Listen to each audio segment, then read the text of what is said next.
Leave your ego at the door and get ready to be raw.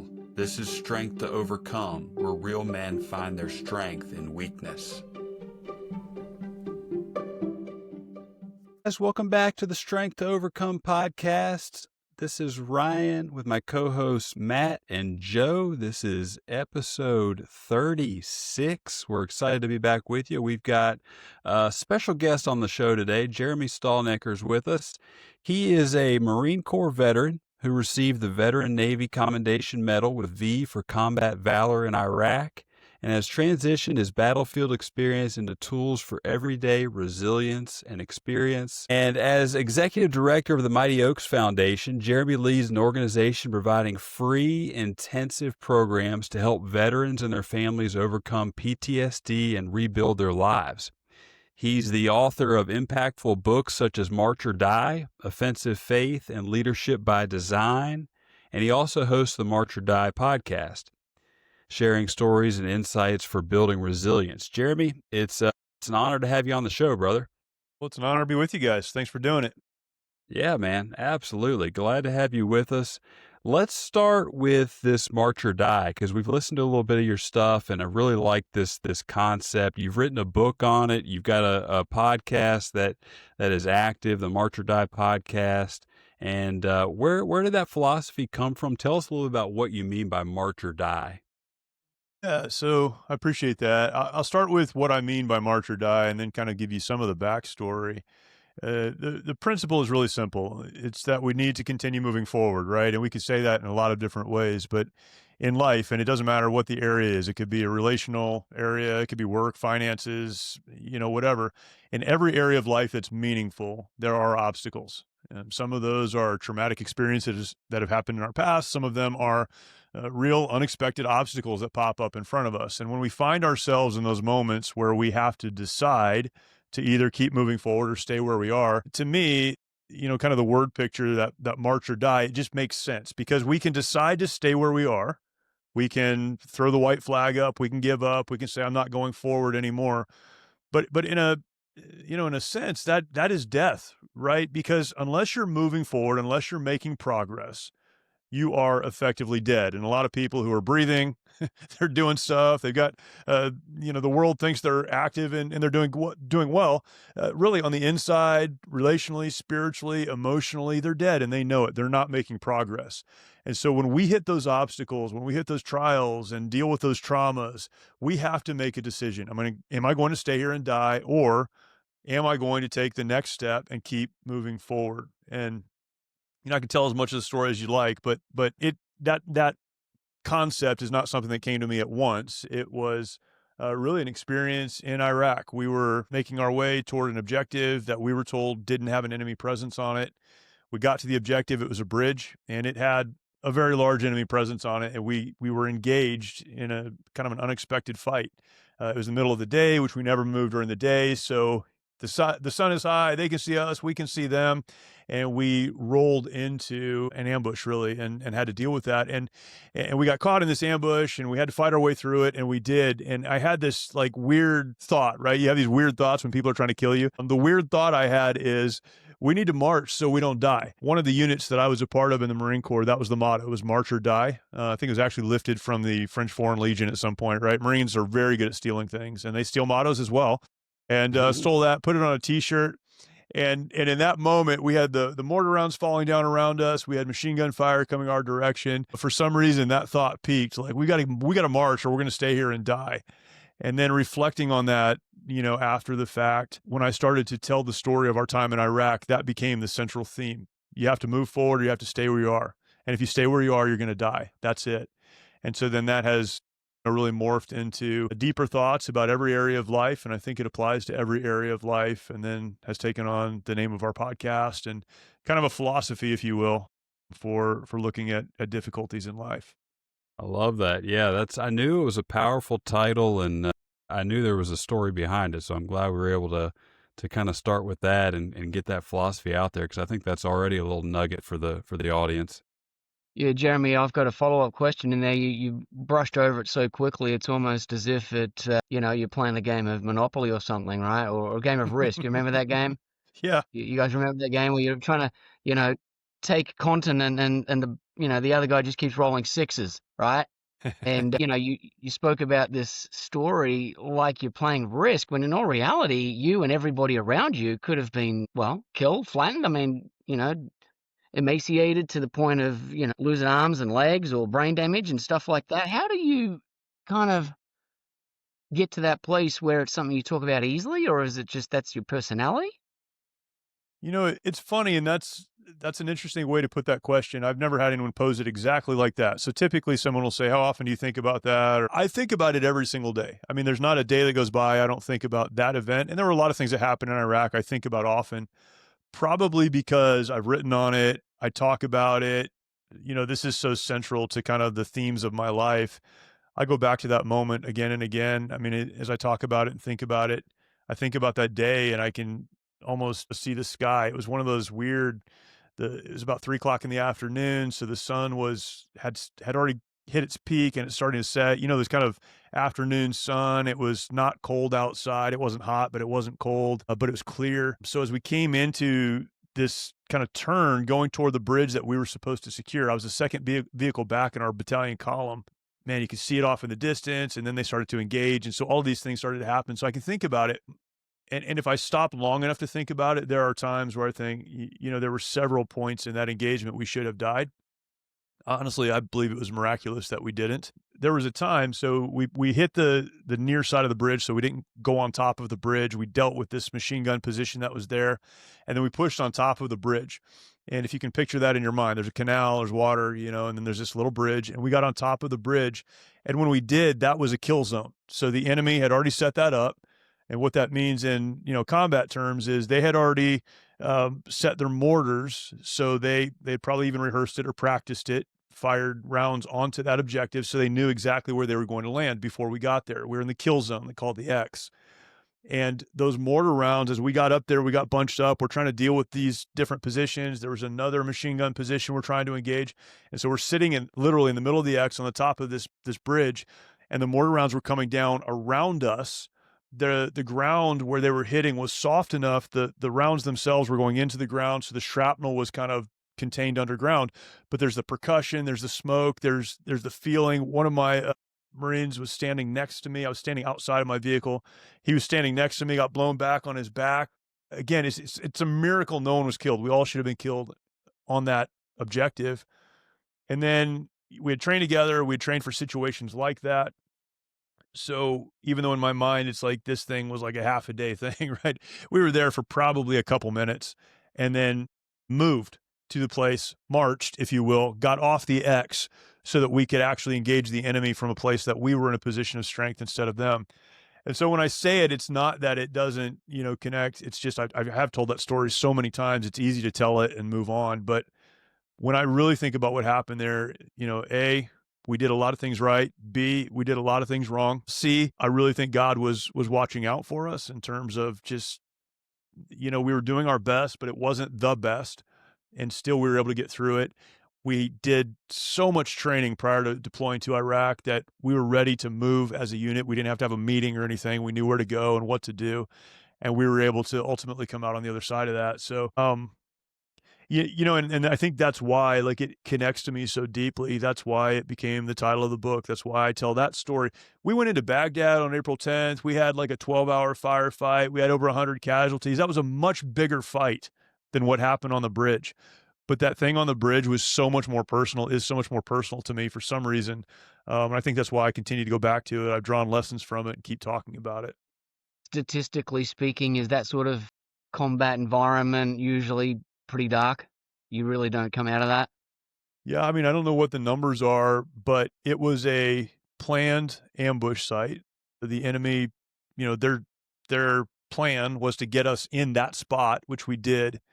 They had, until we really got situated, they had the superiority from a fire standpoint. They had already sighted in and aimed in their mortar rounds, which were falling down around us. They had an anti-aircraft gun, which is a 4-barrel anti-aircraft gun on the other side of the bridge. They were ready for us. And so, yeah, just doing the math, right? Like just looking at it from what should have happened. I was the second vehicle back. I had 8 vehicles total with me. Our battalion stretched out, it's 1,200 Marines stretched out over a couple of miles, right? So what should have happened, if this was a movie, is we would have hit that objective. We would have taken extreme damage, maybe all of us been killed there. Our battalion would have rallied, would have figured it out, and then they would have ultimately, killed the enemy on the objective. But we would have lost our lives first, and that would have been kind of the rally point for the rest of the battalion. That didn't happen. We hit them really, really hard and brought a lot of firepower to bear, but for a few minutes, we were exactly where they wanted us to be, and they were doing exactly what they wanted to do. But for some reason, it didn't have the effect that it was intended to. Did you say 1,200 in that stretch? Yeah, so a Marine infantry battalion, about 1,200 Marines, and we were moving as a column because it was on a road. So we were moving as a column. So it was, I don't know how many vehicles, but a whole bunch. And it stretched back over a couple of miles. I was navigating for our battalion. So I was the second vehicle back in that column, which is why I was up front. And nobody died. In that engagement, nobody died. Nobody died. It doesn't, spend it any way you want, right? But it doesn't make sense. It doesn't make any sense at all. And, we're blessed to have you here to be able to tell the story, but, along with the other, 1,199, men and women, right? So can you go back a little bit now and walk us through, you grew up as a PK, right? And Yeah, that's right. for those that don't know, that's a pastor's kid. But that term is an abbreviation because it really does carry an impact. I think everybody that knows the term knows that generally speaks to a troubled upbringing or a rebellious upbringing, generally speaking, right? Pastors' kids don't always become pastors, right? They usually end up doing something a little differently. And, whether they come back or not to the faith is a different story. But is this what kind of drove you into, being in Iraq? I mean, this isn't a regular story here. So how did you go from being a PK to, potentially, dying along with 1,200 other people? Yeah. So it's funny. You're exactly right. A lot of pastors' kids have a really hard time on the other side of family life because of the way they were brought up. And often what it comes down to is you have, a ministry parent who says all the right things and knows all the right answers and presents a front to people and then lives a different way in their home, right? And so the kids are the ones who bear the brunt of that and see the hypocrisy, if that's the word you want to use, or whatever. No judgment, but that's just a reality for a lot of people who've been raised in that environment. And so they start to question matters of faith and all those things. My parents were not only strong believers, but they were very consistent. And so I have to say that on the front end, I had parents who lived out in private what they spoke about in public. My mom and dad, they started a church when I was pretty young. And for those that aren't familiar with what it takes to start a church, it's not easy at all. In fact, my dad would work all night long. He had a night job. He'd come home in the morning, clean up, and then do church stuff, right? Trying to get the church going. My mom worked a full-time job really to keep a roof over our heads and to keep things moving. And so for me, I think there probably was a sense of rebellion, but it wasn't about faith. It wasn't about, they were doing something that didn't match up to what they were saying. I've always respected my parents. I have great reverence for them. But watching all of that and living through all of that, I knew that was not the life I was called to live. Like, I'm not doing that, right? And so I always joke that I went to my dad when I was 14 years old. It's kind of like half true. But I went to my dad when I was 14 and said, Dad, would it be okay if I didn't, go into the family business, which is ministry? And he said, son, do whatever God wants you to do. And I said, well, I think God wants me to enlist in the Marine Corps. And he's like, there's no way God wants you to enlist in the Marine Corps. Like, that's not God's voice you're hearing. I don't know what it is, but it's not God. Anyhow, he said, look, do whatever you think God wants you to do. And they made that possible. I ended up going to college. And so I went through a commissioning program and was commissioned as a Marine infantry officer. And kind of going back to really the origin of your question, I didn't have anyone in my family really that was in the military. Some uncles that, were in Vietnam many, many years before, but that wasn't an influence that I had in my life. But my dad, when I was little, gave me books about the military and gave me books about stories, related to those who had done heroic things in the military. And I'm sure he gave it to me as a way to stir patriotism and a sense of responsibility. But what it did is it kind of turned these thoughts in my head that, like, I could do that. I got to know some older people in our church, actually, who had been in the military.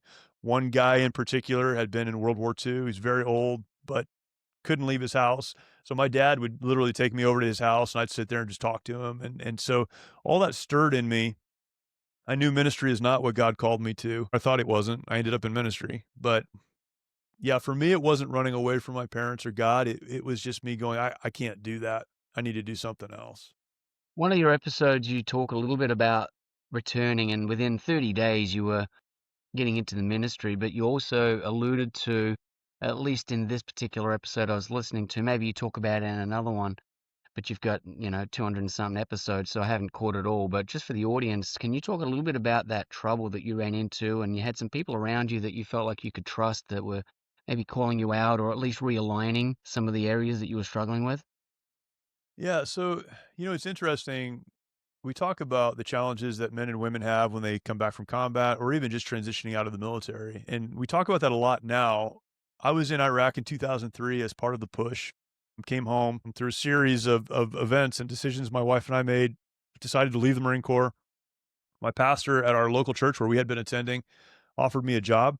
So I don't have a Bible degree. I didn't go to seminary. I have a criminal justice degree, right? And I didn't do very good in college, and I didn't really want to be in ministry in the sense of like preaching and teaching and doing those kind of things that people would typically think of as ministry.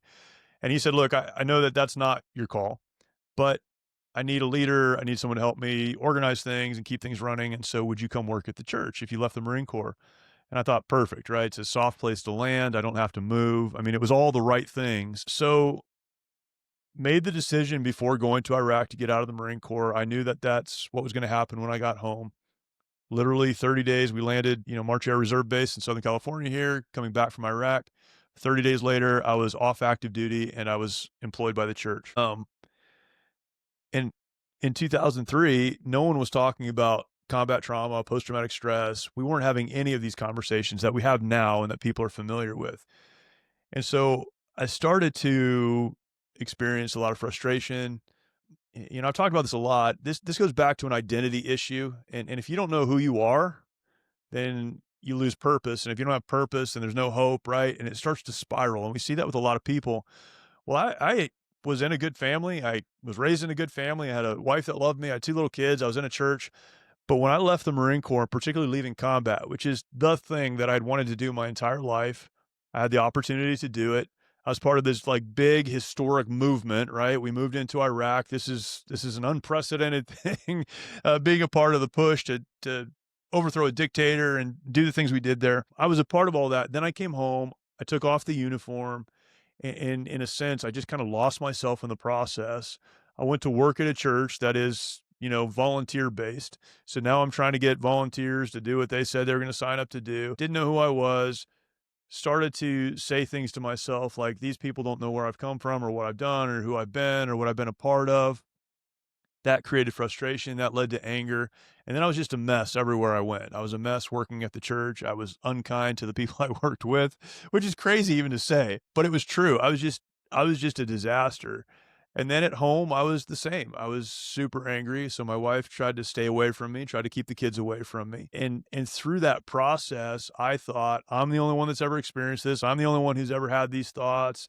I started to have those, the world would be better off without me thoughts. And you think about what that would look like for my family. And you go through all of that. And I went through it thinking I was the only one that had ever dealt with that. But like you said, thankfully, there were some people in my life, my dad being one of those people, one of the deacons at our church, my pastor, some people who looked at me and were willing to, after watching this unfold for several months, were willing to step in and go, look, man, like you're out of control and this isn't okay.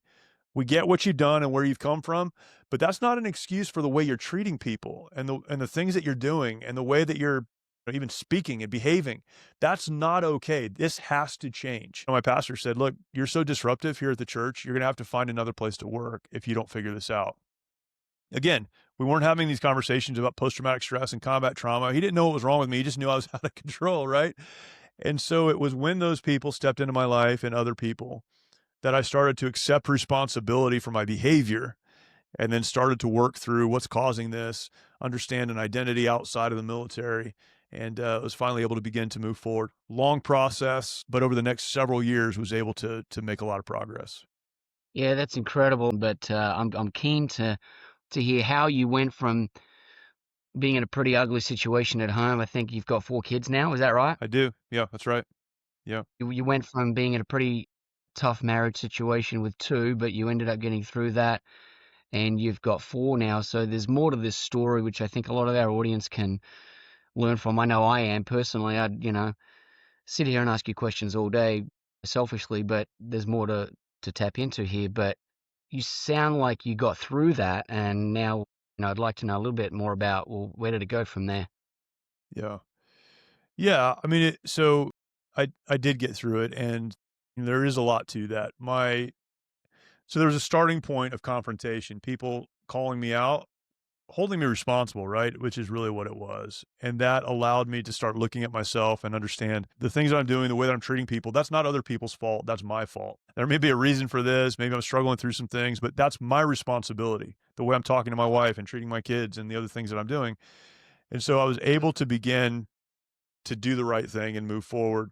Now, that took years, and particularly with my marriage, it took about 10 years before we were finally synced up and on the same page, and I had dealt with a lot of the things that I needed to deal with, but it was a process, and part of that process was talking 10 years after I left the Marine Corps with some of the Marines I had served with, and understanding that what I was dealing with and what I had dealt with was not unique to me.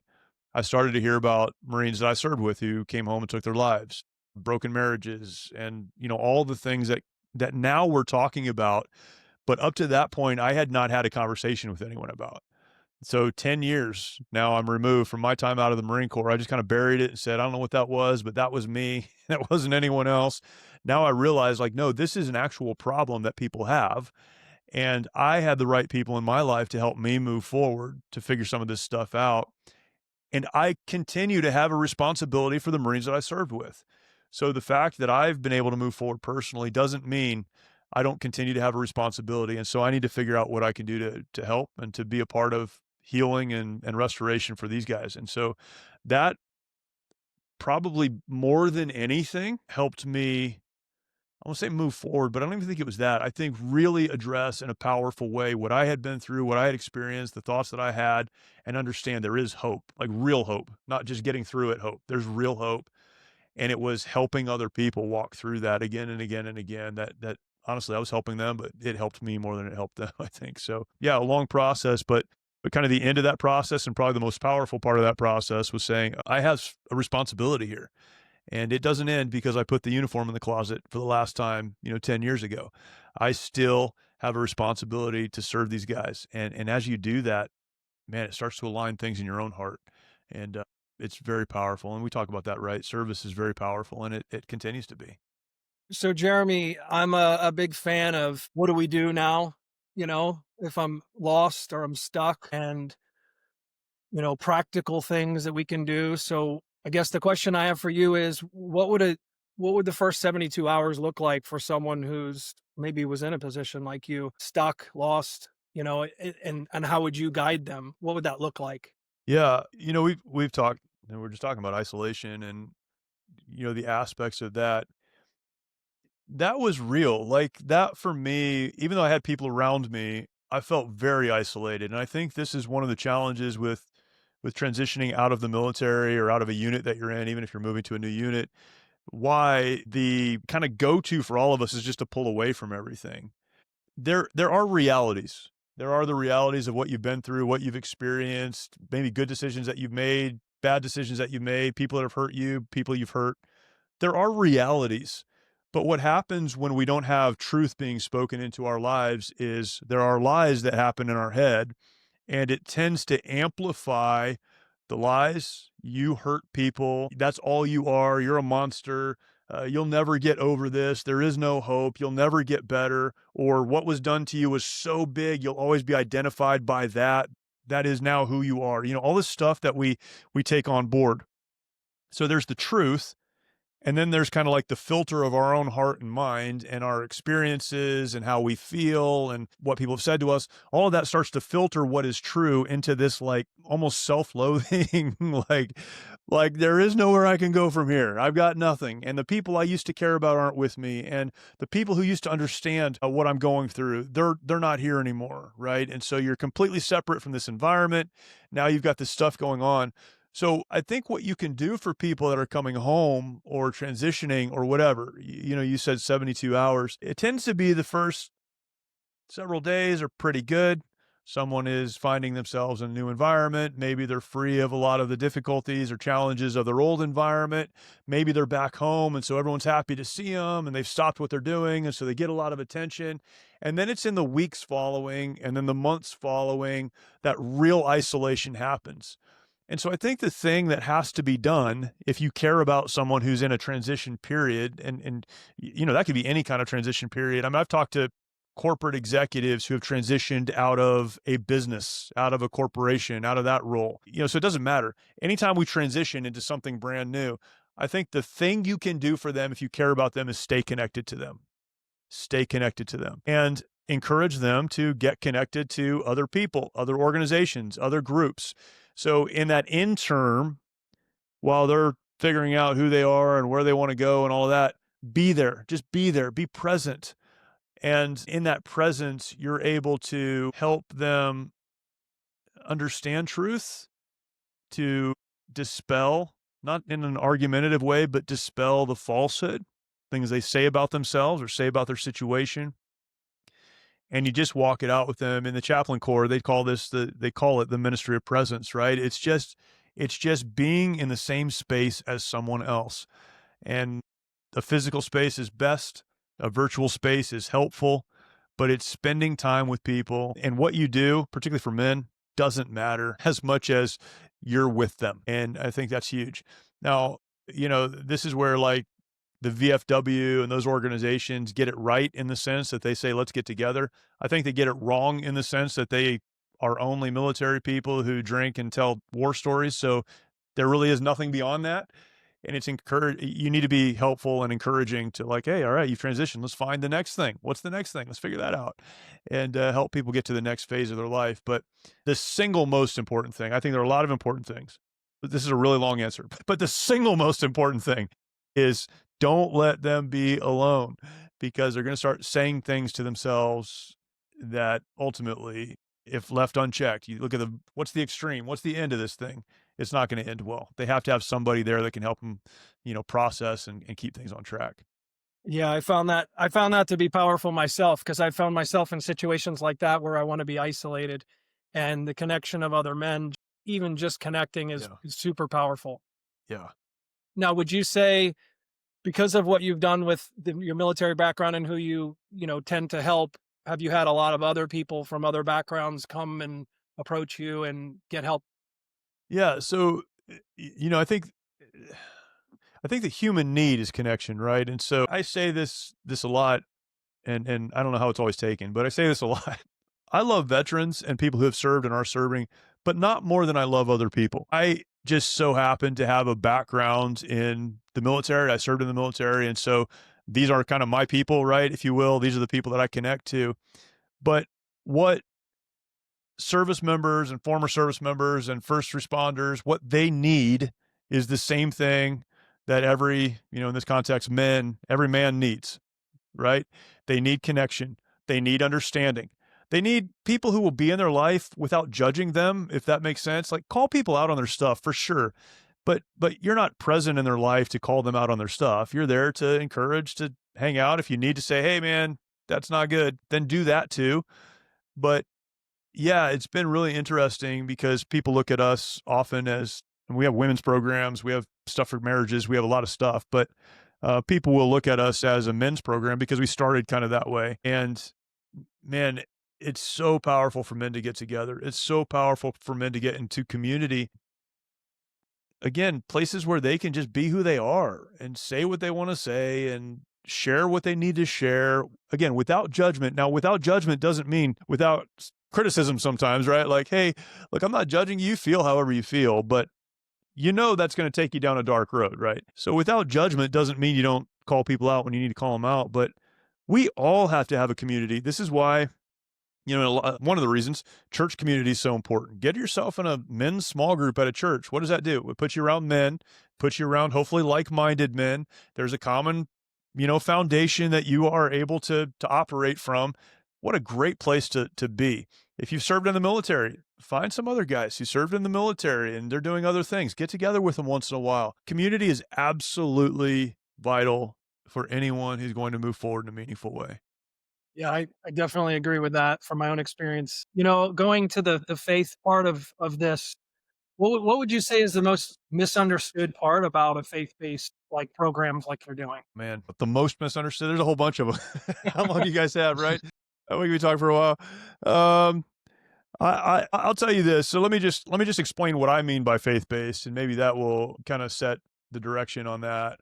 When we talk about faith-based, what we mean is that all of us were created by God. Okay, so that's the starting point. And if we believe there's a creator, then we believe there is design. And if there's design, then there's purpose. So when we talk about all of the issues that people in my community, but in any community have, it's like, well, it's a lack of purpose, because if you don't have a clear identity and you don't have a clear purpose, then you don't have hope, and then you make really bad decisions, right?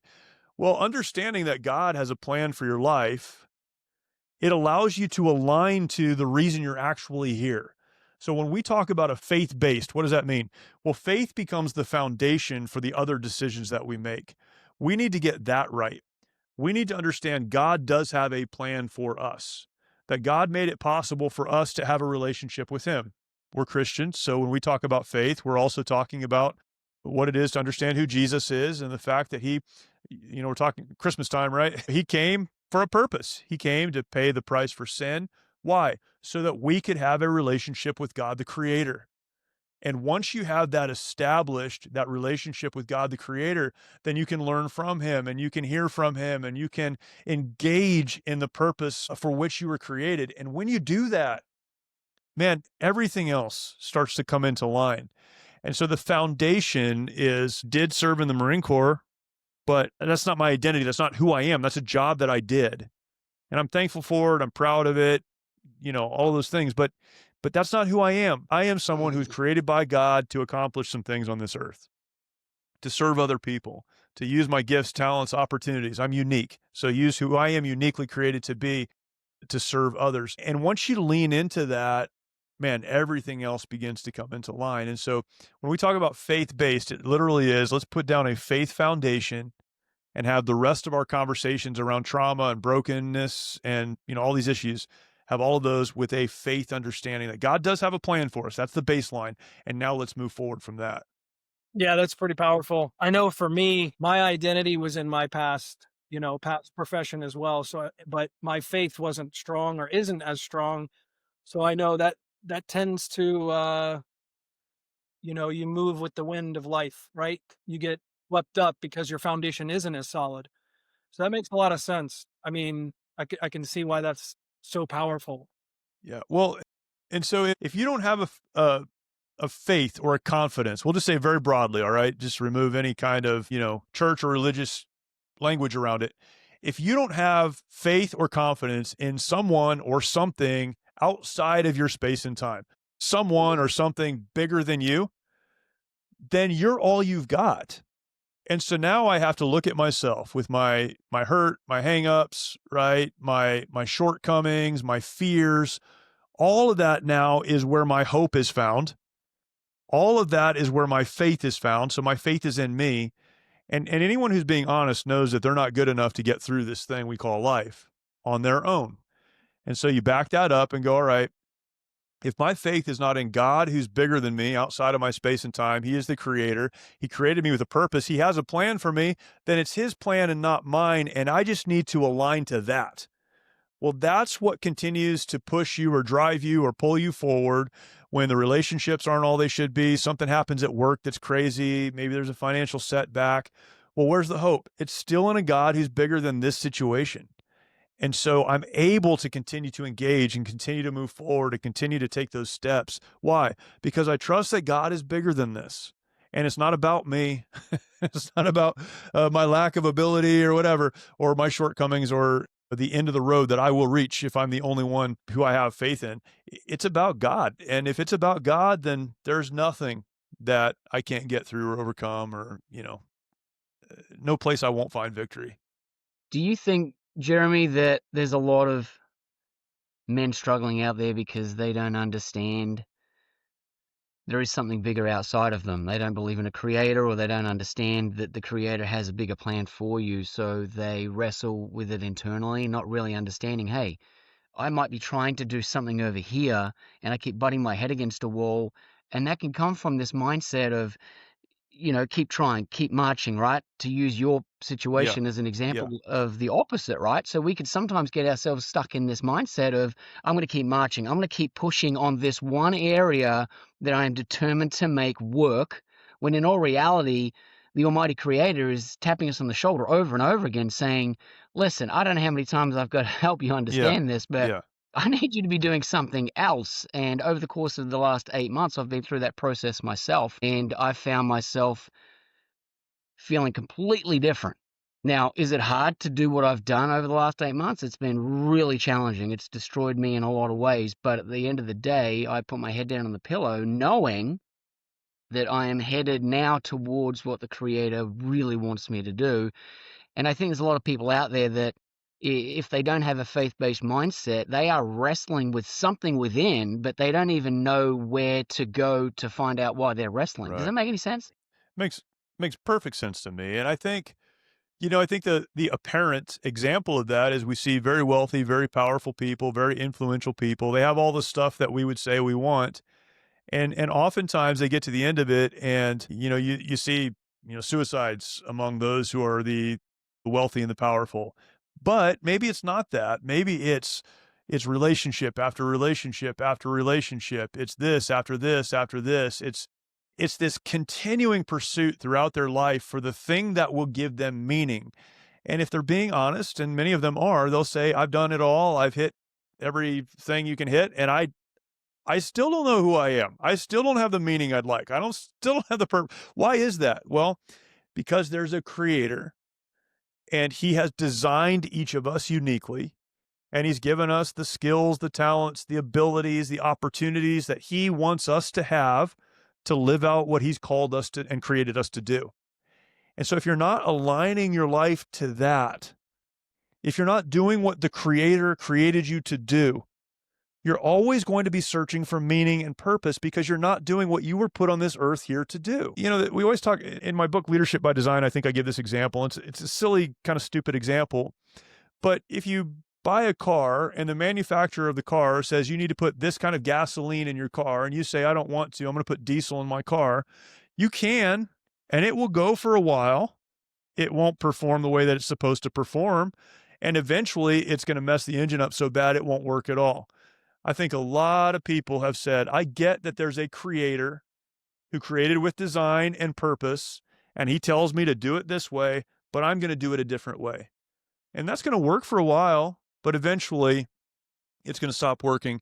Again, not to mention just the eternal ramifications of not understanding what it is to have a relationship with God, your creator. But practically, God created us to live and to function in very specific ways. And we need to know that so we can fully be what he called us to be and created us to be. Our marriages were designed by God. Marriage was designed by God.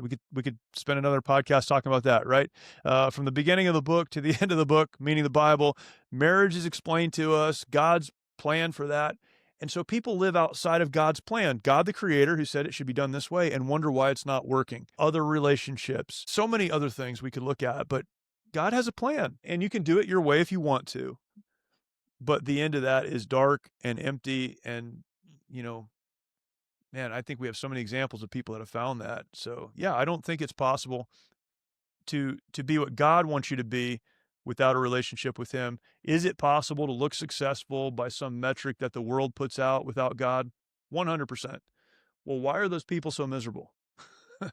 Right? Why are they doing the things that they do? And the rich and powerful right now, particularly in our country, the rich and powerful are being called out for really crazy behaviors. and it's being brought to light. Well, why are they pursuing that stuff?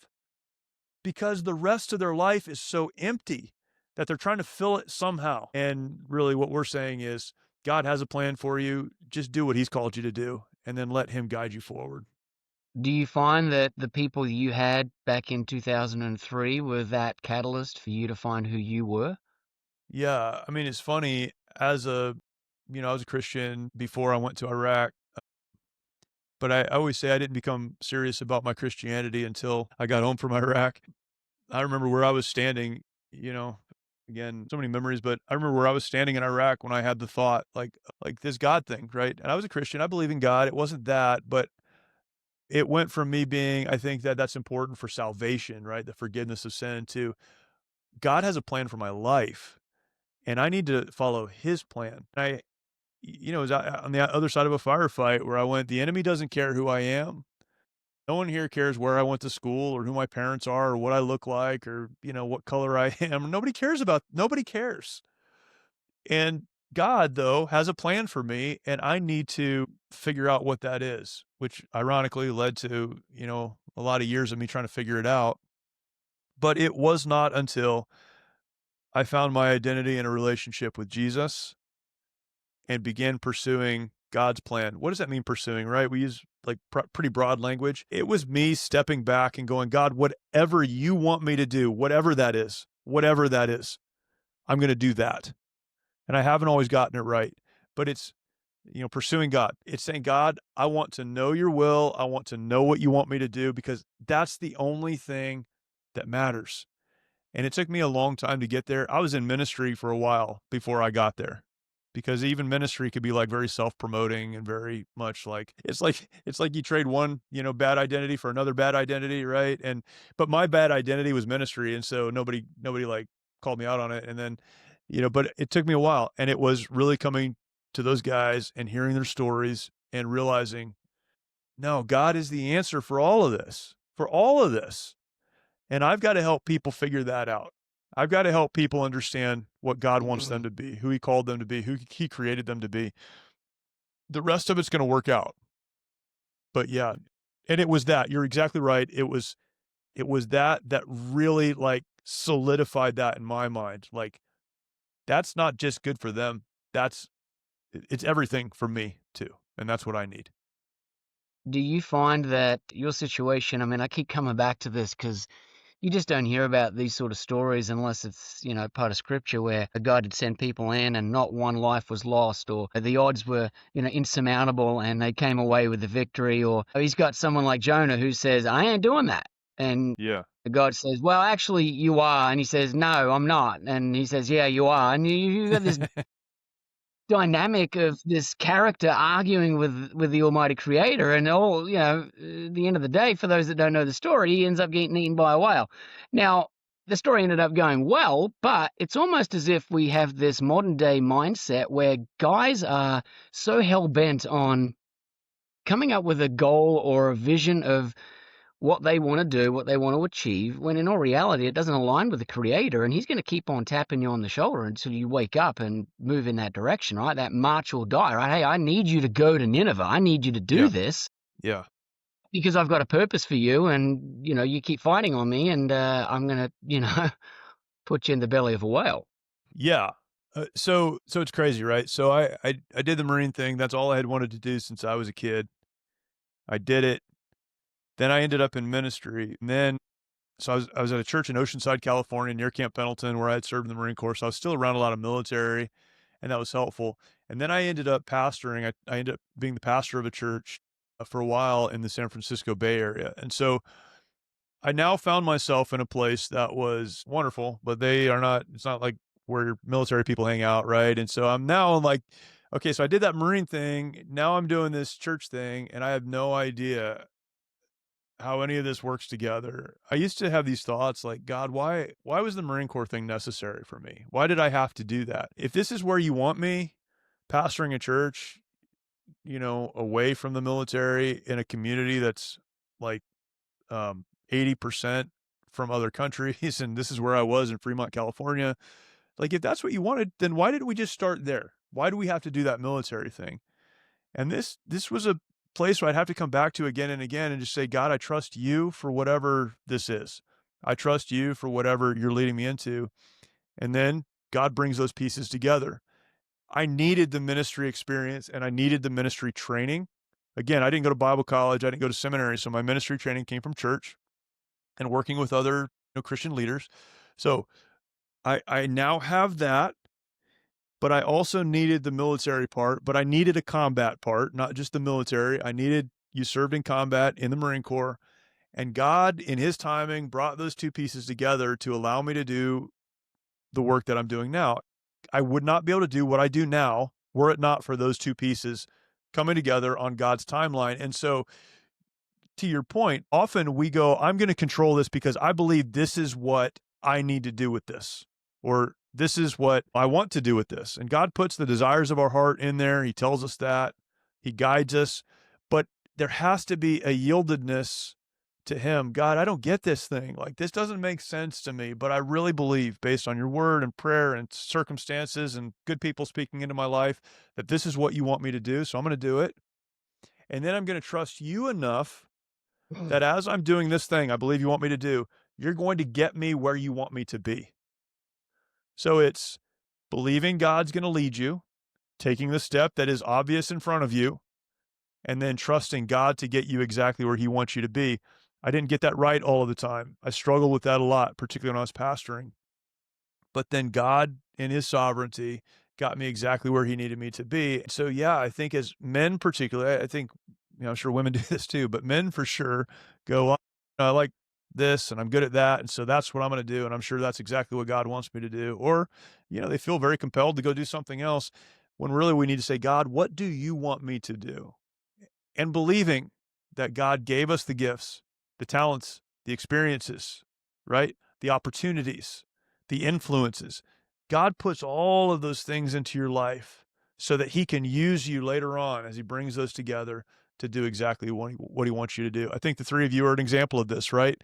You're able to do the work that you're doing, that you feel God's called you to do because of the backgrounds that you have and the experiences that you individually have that God has brought together to begin building this community that's going to impact other people. And that's how God works. And sometimes you look at it and go like, what's this about?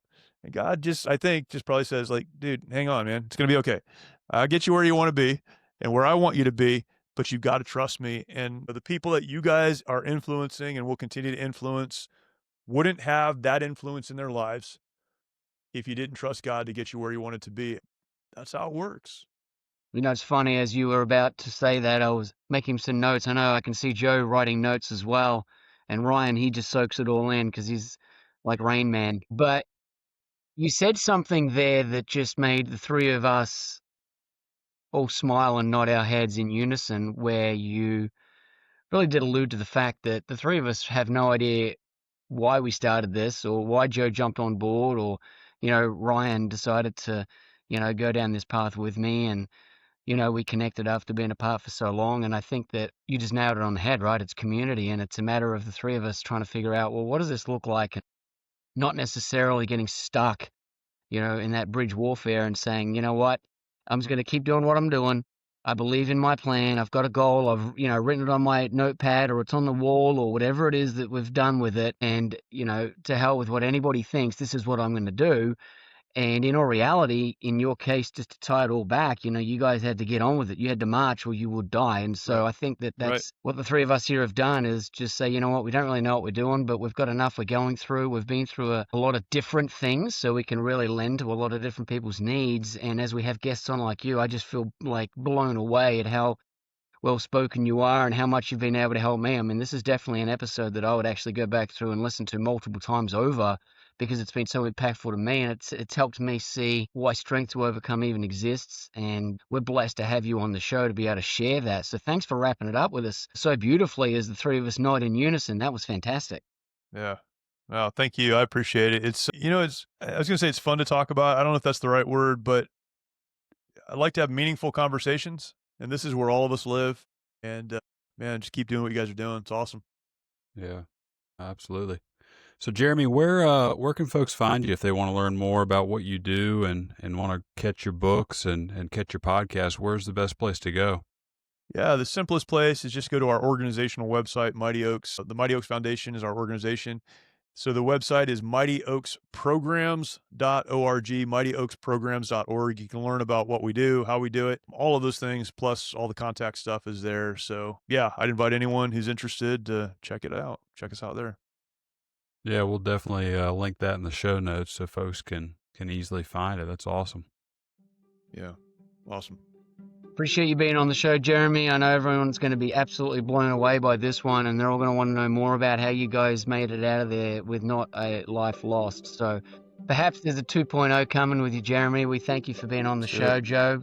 Ryan, awesome to catch up again. And I got on the podcast today feeling a little bit rough, and I feel like $1 million, and that's part of the reason we do this, right? We feel better when we come together, and although we're not in physical presence with each other, I think there's a real blessing the Almighty Creator's wanting us to do here. And Jeremy, you've just reinforced what we're here to do, and we'll pray a blessing on you as well as we move forward. And thank you. I know it's late in the day here today, but we thank you for your time, and please thank the missus and your kids for giving up some of your time with us.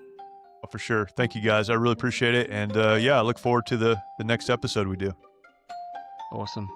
Thanks, guys. Stay strong, eh? Thank you, Jeremy. All right, guys. We'll see you next week.